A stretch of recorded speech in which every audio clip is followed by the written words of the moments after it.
Beautiful golden hour images, like those you just saw in Spirit Lake, can be a photographer's dream. So to help guide those budding shutterbugs out there, and some of the experts too, we'll profile a new nature photographer on every episode of Iowa Outdoors. Don Poggensee's photographs have appeared in over 70 newspapers and magazines all over the world. With over 200,000 shots in his photographic library, he's obviously experienced some of the state's natural wonders.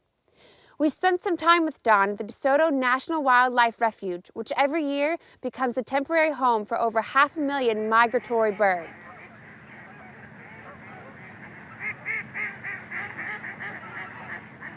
People say, yeah, they get National Geographic magazine or one of the other nature magazines. Oh, those images are so beautiful, you know, how did they do that?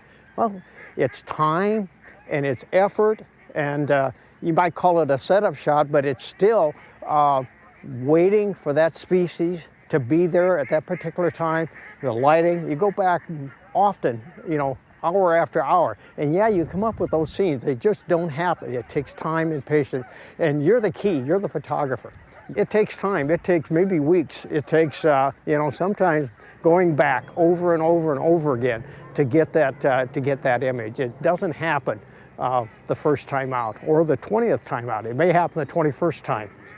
We're using a Canon telephoto lens. It's a 600 millimeter f4 lens, a Canon high-end digital body. This is a 7D. This is a Wimberley mount, and I can go back and forth. I can pan with the subjects in flight, and I got full stability on a good strong tripod. What I try to do, I try to lock the sensor on whatever the main subject is, if it's a lead eagle or, you know, if it's a group or something, and keep that sensor on the bird, and then it's just a matter of moving with it. And you'll find that most of those shots are going to be great shots. They're going to be sharp, they're going to be, you know, provided you got the camera set, you can shoot fast enough shutter speed to stop the motion and that sort of thing. If the lighting is good, the subject is good, and I'm working on behavior, you know, you can shoot hundreds of images. But then again, every image that you shoot, you know, I think, is it the same as the one I just shot? Or is it a little bit different?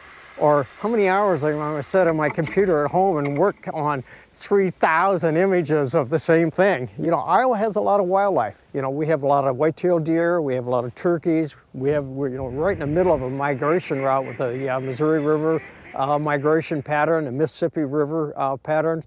And so we do have a lot of wildlife, but unfortunately most people don't get to see it because they're so busy, they're consumed with their work and their job and coming here and going there.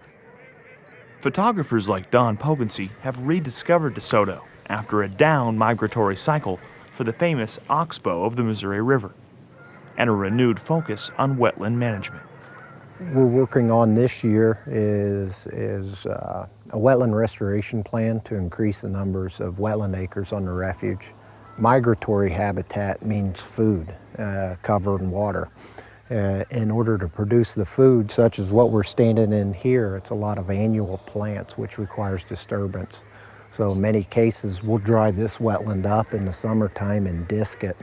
And that sets back the succession, much like fire will rejuvenate a prairie. And sometimes it's just plain luck. The migration comes, the right wind patterns and where the birds are nesting in the Great Plains, and everything comes together just right for you. So hopefully it'll just continue to grow. These birds sometimes seem to find these areas and remember them from year to year, and hopefully we can continue to have this number grow.